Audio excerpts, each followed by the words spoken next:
Gazette du Togo, une vision sur l'actualité togolaise et sur le monde. Les Mango sont donc des Togolais et Togolaises de la diaspora qui ont apporté un très fort soutien, qui ont envoyé de l'argent. Et je veux parler ici, par exemple, de l'association Togo en danger, qui est une association de la diaspora togolaise en Belgique, donc Togo en danger, qui nous a soutenus. Et en principe, en début d'après-midi, nous aurons également une autre cérémonie de ce genre avec une dame, une Togolaise qui est de la diaspora, qui a aussi l'intention d'apporter son soutien à toutes ces victimes, à toutes les personnes sinistrées à Sokole, Bafilo et Mango.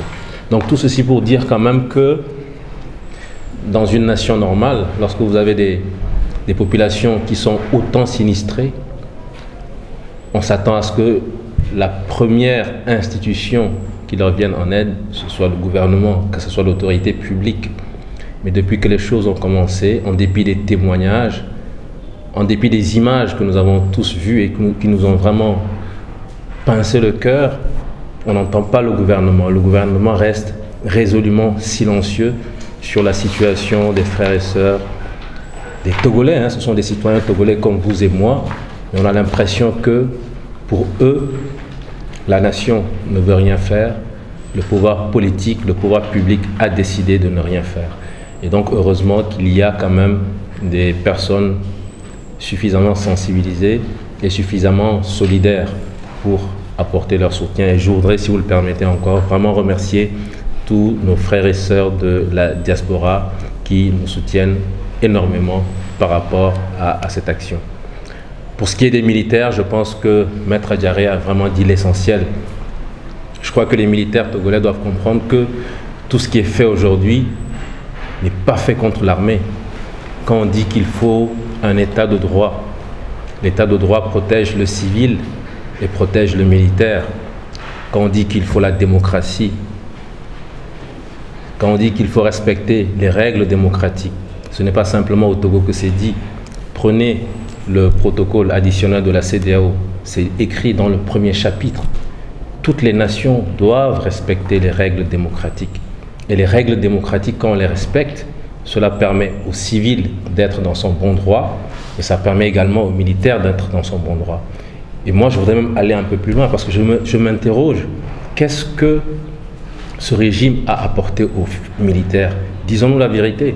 On a l'impression qu'on présente la situation comme si les militaires sont des privilégiés et les civils sont dans une souffrance atroce. Mais mes frères militaires, je vous pose la question. Moi, il m'est arrivé déjà de mettre pied au camp RIT il y a quelques années. J'avoue que je suis sorti de là horrifié. J'ai vu les conditions de vie des frères togolais militaires. Je n'en revenais pas. Dans ma conception à moi, les militaires, ils avaient une vie totalement rose. Ils avaient véritablement la possibilité de s'épanouir dans leurs conditions de vie. Mais lorsque je suis sorti ce jour-là du camp RIT, j'avoue que ce que j'y ai vu, ça m'a horrifié. Et je ne comprendrais pas qu'un homme qui soit dans une telle situation, puisse dire aujourd'hui que ce régime lui a tant apporté qu'il fera tout pour empêcher le changement. C'est ce que je voulais donc ajouter. La Gazette du Togo, une vision sur l'actualité togolaise et sur le monde. Rejoignez-nous sur le www.lagazettedutogo.com ou sur nos comptes Facebook, Twitter et YouTube. Pour tout contact, écrivez à contact@lagazettedutogo.com ou appelez le 92 80 88 53.